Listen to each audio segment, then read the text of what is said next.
finally have the handheld microphone, so we will hear the questions from the audience. Be sure to prepare questions in advance, because if you don't have questions, I don't let you go so easily, and I make fun out of you until that point when you have a question about anything in the world. Weather fits too. Last session we had a question about the shoe size, so anything goes.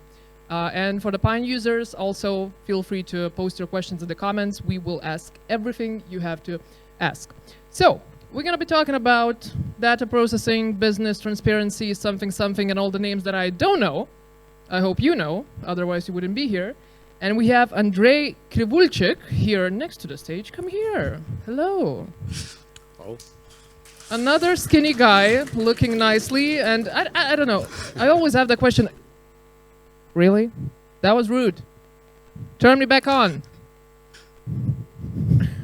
No. Okay, I will talk later, but anyway, I wanted to talk about how all the IT guys and developers are very skinny and tall. So, I mean, that's a fashion tendency or just a normal organic, I don't know, process that you get when you work in IT? Yeah, when you work in IT, you have a very good regime. You have very large amount of movement every day. Yeah, sounds very like it. You eat healthy, so it's the ideal combination. Yeah. Okay, so Andrej Krivulčík, I will not say anything about that, because that was pure sarcasm and I'm dead. Thanks. So my name is Andrej. I work for a company called FinStat, and I want to say a few words about data processing and bringing business transparency using RavenDB. RavenDB is a NoSQL document database. You might have seen the booth outside, so if you get interested in it during this talk, you can drop by and talk to the people there. I'm a backend engineer, so I don't like surprises, so I'll show what awaits us. So first I'll show or introduce our company, see what projects and challenges we have and what we face. And then I'll introduce RavenDB and show how some features allow us to overcome those challenges. I'll also share some problems and pitfalls we have encountered and what to avoid. And since NoSQL databases are not always suitable for all projects, I'll show what allowed us to use RavenDB for our specific projects. So our company is operating from the heart of Europe. We are a team of about 40 people, out of which 8 are technical people. It's not all programmers. It's about 5 or 6 people working directly with the data and with the databases. So I would say we are a pretty small team, and we are split between 2 projects. One is Slovak project FinStat, and the other one is a European project Hit Horizons. And we offer products and services which are all based on company data, and they aim to solve the following problems for our clients. So it's market research and business-to-business lead generation. We provide solutions for data enrichment in CRMs and ERPs. We provide credit scoring for lending purposes, compliance for AML and KYC regulations, and also simple checking company data. You can just look up a company in Slovakia and check a lot of data about it, like its profits, turnover, public debts, liquidation, bankruptcies, and so on. Also, we provide company monitoring and notification about the changes in the companies, which is quite important for our clients because it's often useful to know when your business partner or client is going bankrupt, something like that. And we provide all these services with the hope to improve business transparency and business environment in Slovakia. It looks like this. And we provide a wide range of products and services ranging from basic, like simple, not quite so simple, but simple search or filtering and sorting for companies, viewing the company details. Some advanced products include the monitoring of the changes, ownership information with history, and also some export and various API integrations, and also some custom products like specialized data exports or advanced ownership reports. Our other project is called Hid Horizons. We are attempting to apply the knowledge and expertise gained in Slovakia to the whole of Europe. It initially started in the United Kingdom because of the good open data availability there. It is quite uncommon to have a lot of company data publicly available for free in a machine-readable form. In Slovakia, the situation is very good. In the UK, there are also financial data available, but not in a structured format, so it's not that easy. And in many other countries, it's either unavailable or available for for checking a single company manually, or not available for processing by machine. So the UK was quite good in this regard. So we started there, and then later we expanded to European-wide data.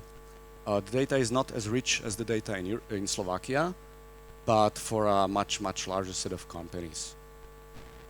In the current state, even though FinStat is a business-to-business service, lots of the services and data is provided publicly, free of charge. And over time, FinStat has become the go-to source of business information in Slovakia. And in addition to our clients, our users include journalists who use the data for investigative reporting, universities and non-profits who do some research, government institutions, and those include those who publish the source data we process, and also the general public. It's very helpful for almost everyone to be able to check a company, whether a company is legit, whether it has any debts, because you want to know if you are dealing with a serious partner when you are doing, let's say, an online purchase, or when you are remodeling your home. So it is very useful even for general public. And this brings data on one side and traffic on the other side.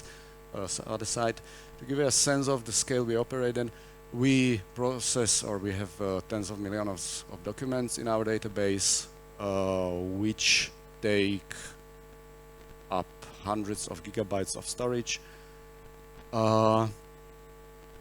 This is not the scale of data where you get a fancy job title and you need to wear a wizard hat to work and need to do real wizardry to process it. But usually when we work with data, it takes minutes and hours rather than seconds and minutes. And monthly, we serve hundreds of thousands of users who generate millions of page views. So I would say that this is a pretty busy site with a decent amount of data. And that means that our challenges include both maintaining the current standard. We need to be able to serve the current users. We need to keep processing the currently processed data sources with a given level of availability, stability, and performance. And also we need to ensure the potential for future growth. We need to handle the growing amount of data and also stay capable of processing the additional data sources. And FinStat has used RavenDB as its primary data store since like forever, since the very beginning. FinStat started in year 2013. So do you think that it was clear choice of the database at the time? Of course, it wasn't. Because when you start a new project, it's never obvious what's going to work well and what's going to be problematic. So the reasons to use RavenDB at the time were a favorable time to market. Since RavenDB is a document database, it removes some parts of the complexity you need to deal with when developing an application. So it allowed us to create the application faster, simple. It provided convenient data exploration capabilities out of the box, and it promised great performance both at the beginning and down the road when the amount of data would grow. And it addressed some common NoSQL drawbacks other databases suffered back in 9 years ago, when some databases tended to lose data. And even now, some NoSQL databases are publicly available on the open internet. So this was not the case with RavenDB, and that allowed us to choose it for the project. The Hit Horizon project started a little bit later.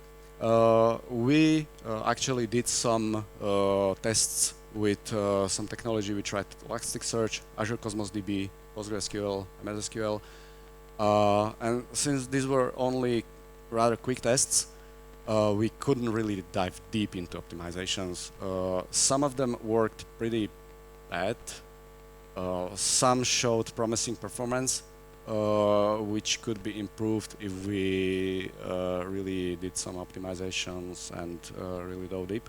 But since we were already deep in RavenDB and we were pretty comfortable and happy with it, we selected RavenDB, and so we could save a lot of development effort.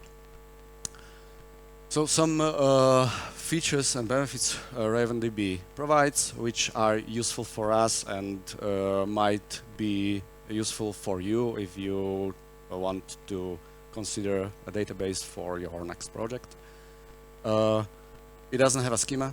It is a document database. So you have a piece of data, you just store it, and you can retrieve it, and then you have indexing. It is very easy to use. It allows you to model very closely to the domain, so you really have the data, you store it, nothing else. Done, easy. That brings other challenges, but we'll come to that. In turn, it brings quick iteration, reduced friction, so it really lowers the development time and effort, so increases development performance. It also reduces the risks with changes. You don't have extensive schema migration and so on. So when adding new features or changing something, you limit the risk you take. It increases operational efficiency. I'll come to that a little bit later. And I would say that it's a low ceremony database. When you need to do something, you quite simply can just do it, and it's done. When you need to serve the data and work on it, you need to bring structure to the unstructured data. And this is where you need to index the data. RavenDB provides map-reduce indexes, which have two steps. In the first step, map, you take the data of various shapes, you map it to a single common structure, and then in the reduce part, you can do some grouping, let's say for using the company ID, and then aggregate the various data as required. Let's say this is basic company data, this is some depths of the data, this is ownership information.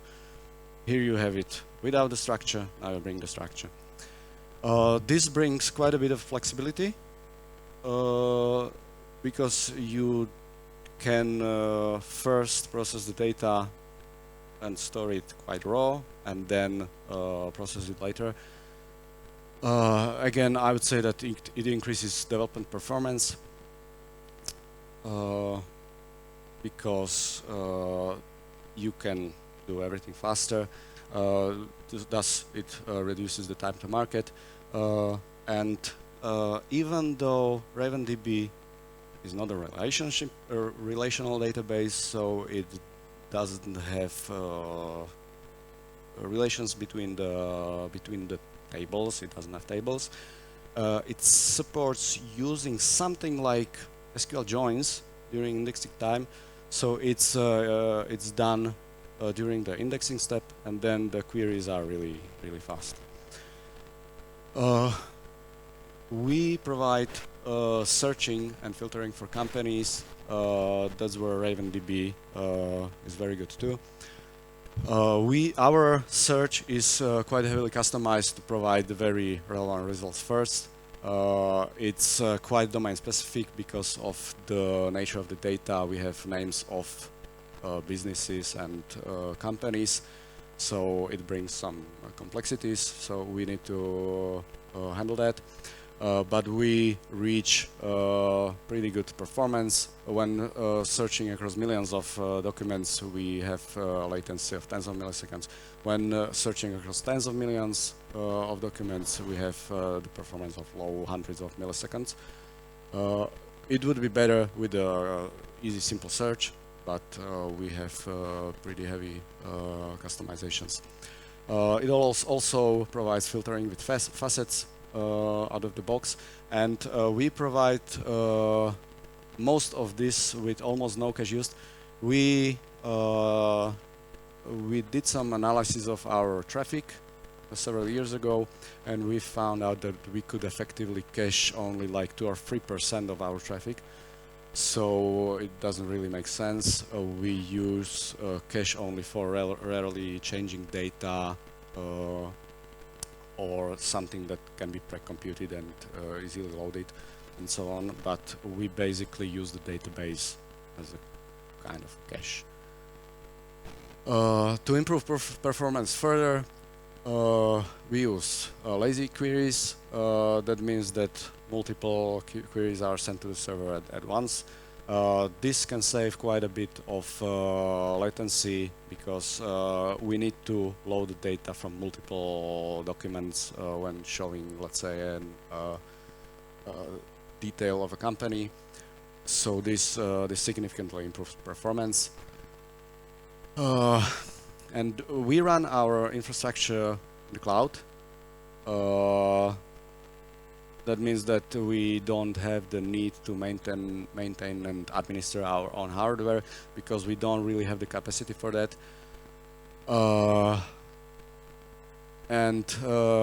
Anyone who runs something in the cloud knows that it can get pretty expensive if you don't pay attention to what you're doing. And also, cloud disks are quite slow compared to the bare metal. So we use a specific solution for that. We use locally attached NVMe drives, which are really fast. They provide an order of magnitude better performance compared to the cloud disks without breaking your bank. But they have this little downside that in certain cases they can lose all the data. So when the virtual machine gets reallocated, you lose data, which happens to host the entire database. So what could go wrong? This is where RavenDB does a very good job. It has its high availability and stability built in.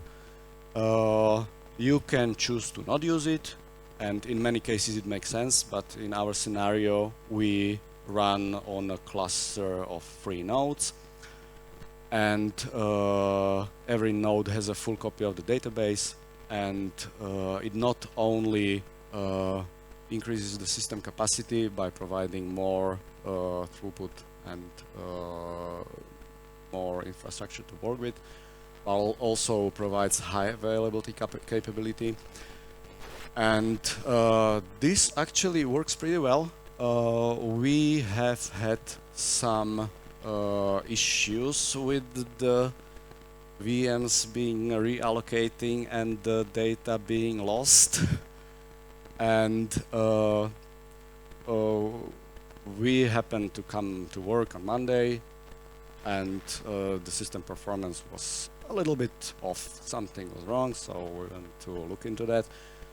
And yes, the cluster is doing something, it's doing a lot of things, it's indexing, and so we figured out that one of the nodes lost the data over the weekend.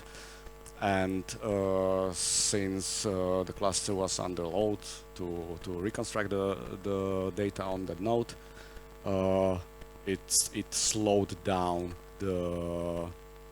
our services. So we were like, okay, that worked pretty well. And later we were investigating a different issue. I don't really remember what it is, but we were checking with RavenDB support, and they were like, hey, you lost that node on, I don't know, 17th. And I was like, no, we lost that node a week later. And then we checked the logs and figured out that we really did lose the other node a week before, and we never noticed. So I would say that that was the case where this feature really worked as advertised, and we were pretty happy about it because it lets us sleep well at night.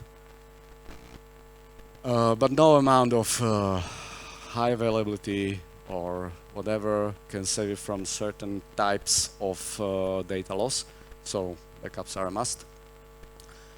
RavenDB provides it in a very, very convenient manner. You just set it up and you can forget it. You can easily see the status of the backups. It's very, very sufficient for us, so when we work on with the database, we see the status of the backups, and if something would go wrong, we see it almost immediately. And also restoring the backup is very convenient. We back up to the cloud, you need to restore it, click, you're done. We use this to populate our development server, for instance. I mentioned security. You can configure RavenDB to be publicly available on the open internet, but I don't think you want to do that. It uses HTTP, it just relies on a proven technology. It uses it both for encryption, so the server provides its certificate to ensure the data integrity and confidentiality, but also RavenDB uses HTTP mechanism for client authentication and authorization, so the client sends HTTP or HTTPS client certificate to the server for output purposes. Now I mentioned operations visibility with backups. RavenDB provides a dashboard for the server, for the cluster, so you can quite easily and quite fast see what's going on, whether the backups have run, what are the resource utilizations, if there are any errors or notifications you should take a look at. And if that's insufficient, SNMP reporting is available, and you can plug it into whatever monitoring solution you prefer. We don't really use that, but we found out that we should improve our monitoring when we had that incident with the data loss we didn't notice. Now, from the slides so far, it might sound that developing using RavenDB is almost too easy. So let me correct that. We have obviously found some problems along the road. We found that it's good to stay within some healthy boundaries. We have had a situation where we have created a huge amount of documents where we had a data source. We quite simply took it and shoveled it in the database and let a lot of work for the indexing. That works, but can be slow and can be cumbersome to work with. So it's good to take a look at the data and do some pre-processing if possible, and so on, to let the database do what it's best at. We have also been on the other side. We have generated large documents, and that's sometimes okay, but loading multiple megabytes from the database when you need a bit of data can not be very good for performance. RavenDB, for example, warns you about this in the notifications, so that's a part of the operational visibility. When you do something that is possible you don't intend to, it shows you a warning.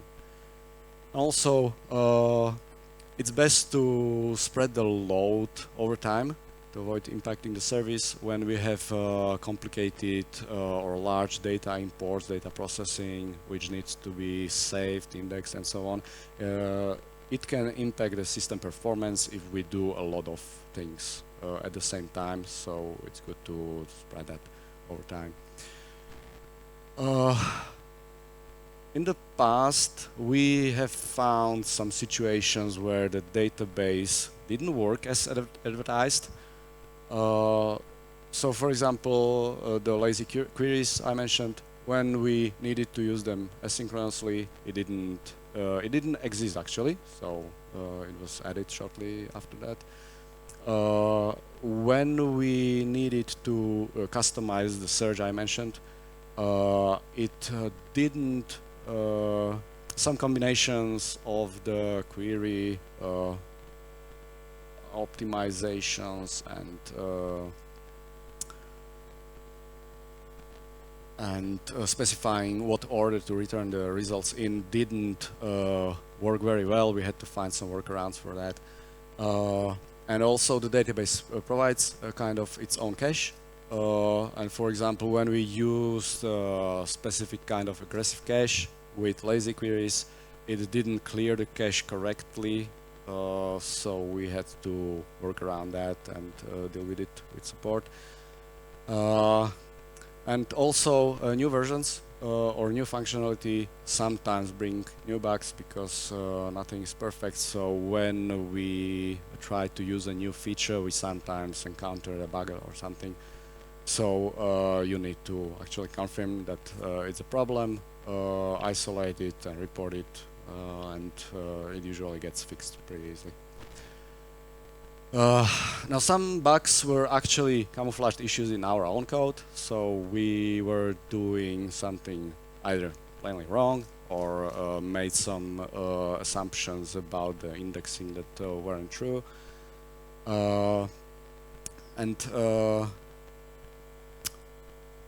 We tended to quite eagerly upgrade to new versions. So a new stable version comes out, production. New development version comes out, straight to production. New nightly build comes out, believe it or not, production, straight away. Now, am I exaggerating here a little bit? But we sometimes upgrade it even to the nightly builds when we were waiting for a fix or a new feature or something. After having to downgrade several times, we took the hint and we started to actually do some testing, run our tests, let it run in a dev environment for a period of time and so on. So that was also a lesson we've learned.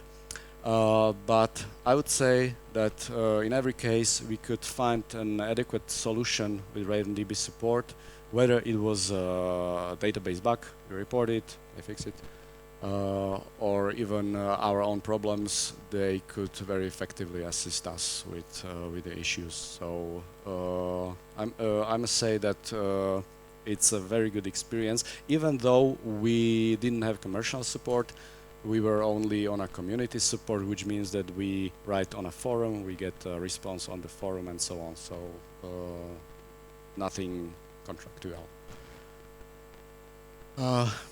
Now, the theme of the conference is the future. And the future is beautiful that you can simply wait for it.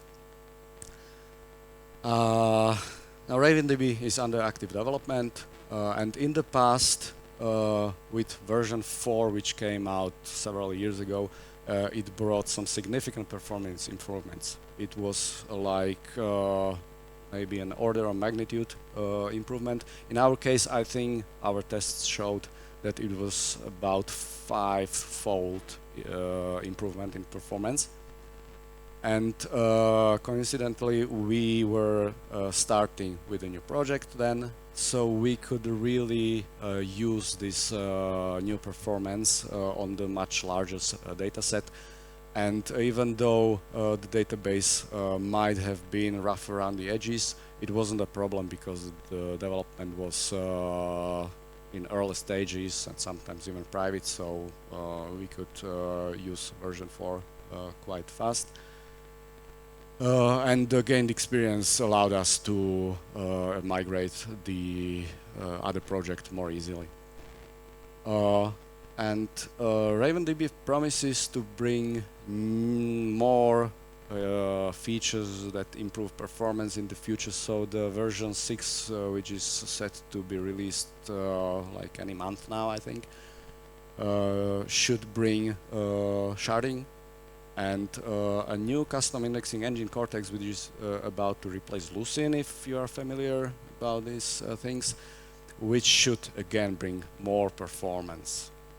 So we like to say that this database grows with us.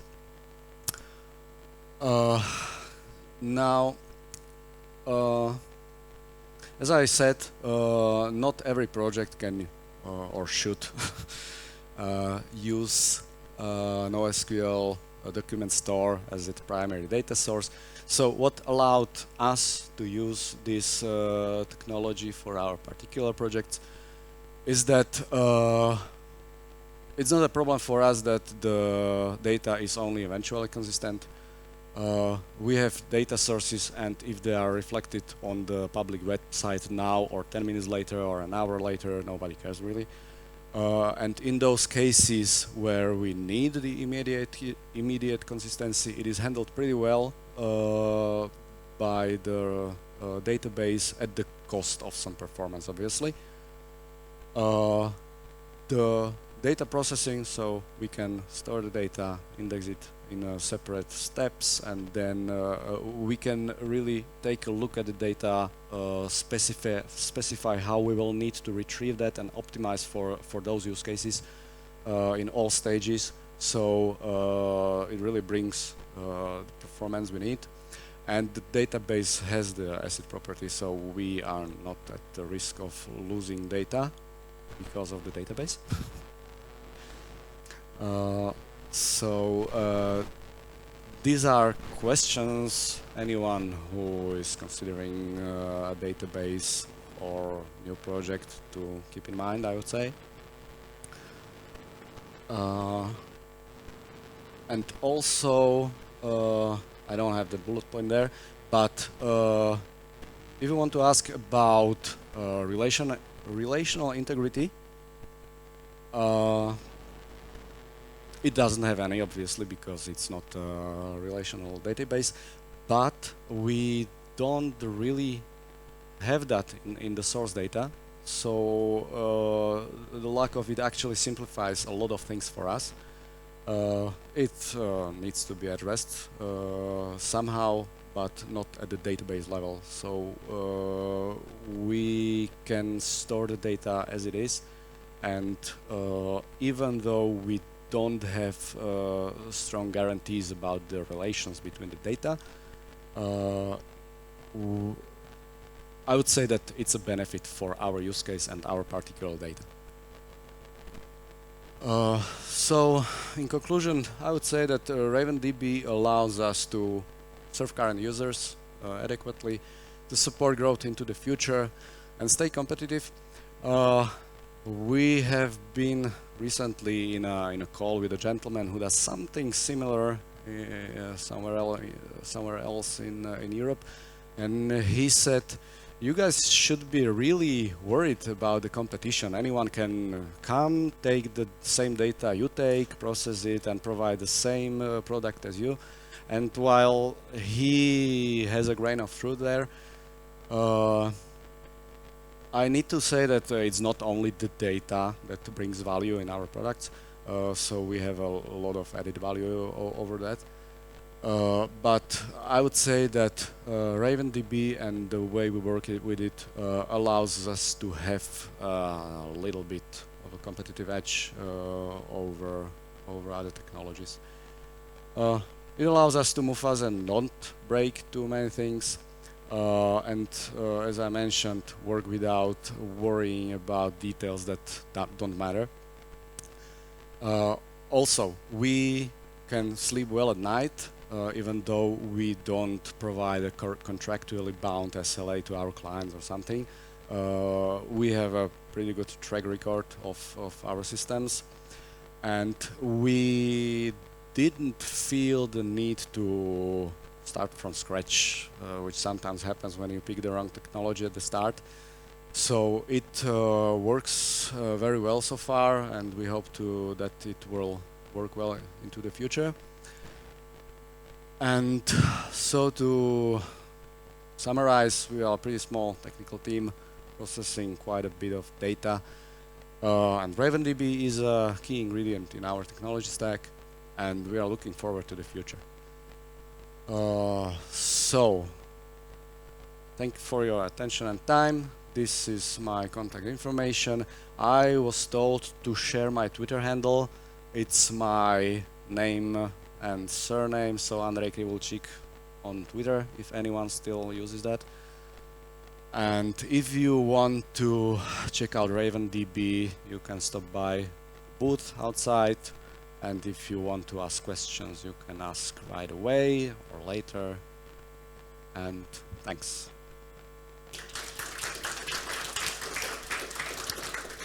Thank you. And speaking of questions, yes, we have a volunteer. Hello, I have a microphone now. Thanks for your presentation. So did I get it right that map-reduced indexes in your case solve most, if not all, of data transformation and aggregation needs? Or do you use something extra on the side as well? That would be too easy.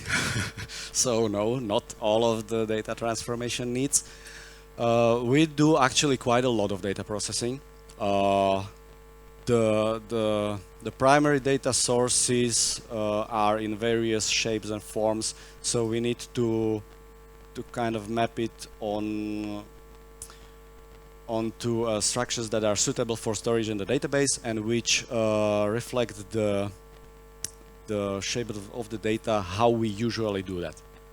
So first we process that in our importing tasks, and then yes, store it in the database, and we have several patterns that work pretty well, so we pick one of those. We hammered the data to fit into those molds, and then yes, the indexing takes the data from wherever we happen to store it and map it onto that common structure we use on the website or in the API or wherever. So I wouldn't say so. We do quite a bit of data processing in addition to the indexing. Yes, but it's very powerful, and it allows both to have the data not processed to tiny bits like you need when you store it in a relational database, and also it brings the performance in it. We also have a few questions on Pine. Someone's asking, what are the steps you are taking to maintaining your current standard? Oh, we have many standards. So I'm not sure what standard we are talking about, but In regards of performance and service availability and this operational, let's say, excellence, we have monitoring. We check our performance and errors and fix them, obviously. And while adding new functionality, new data sources, and so on, that's something where human factor comes in, and we need to ensure that we are doing a good job, so that we won't process a new data source in a way that would prevent us from processing a different data source because of some conflict, or we wouldn't have the capacity for something or something like that. So I'm not sure if that answered the question, but I can think about this. Well, let's imagine it does. They cannot say anything back to us. We had a question right here, right? Hello. At the beginning, thank you for presentation. And at the beginning of the presentation, you talked about what you are doing in the company, and you mentioned that you're supporting, as I understand, you're supporting an information about the different companies in the different countries. Yes. So, is this information structured to the same format, like across the countries, or there is a different format for a different country? Because I had the problem, like in the previous challenges I faced, and yeah, I didn't hear about like the single structure across the two companies. Thank you. So the answer is yes. And but yes, that's what? We do have the database of Europe-wide companies in a common format. So yes, but also we have additional databases of the company data per country in different source formats, and we normalize that to a common format, and that's provided as a separate product, let's say. So both. Okay, do we have any questions from live audience anymore? Okay, we have a few more in Pine. Dima is asking, as you know, data is growing exponentially these days, and the question is whether RavenDB can handle such huge data in the future, as data growth is a very big problem now. I'm confident that yes. I don't know how yet, but we'll need to figure that out. I mean, so you have hope. Yes, there is still hope. Sounds like a toxic relationship with RavenDB. And the last question, since we don't have that much time left, what roles has FinStat played thus far? What roles? I mean, that was in the beginning of your presentation, so maybe you already answered, I don't know. Possibly, likely, but let's say that it's already become a household name, I would say, in Slovakia. So many people know FinStat. So when somebody needs to check a company, they can go to FinStat. It's not a verb yet, so you don't FinStat a company like you Google something yet. But we hope to be in that position maybe. But we are a commercial company, so we do all of this with the hope of bringing a profit. But we also try to bring something I mentioned, like business transparency, which is quite important. And FinStat already prevents some sorts of shady business practices, because anybody can check on your company and verify that you are not lying about your profits, or that you don't owe money to the government, or that you are in a liquidation. So I would say that it's a really helpful project and product for the people in Slovakia. Okay, I hope you answered their question, and that's it from me. Anyone in the audience just found out they have a question? No? Thank you very much, and thank you, Andrej. Thanks.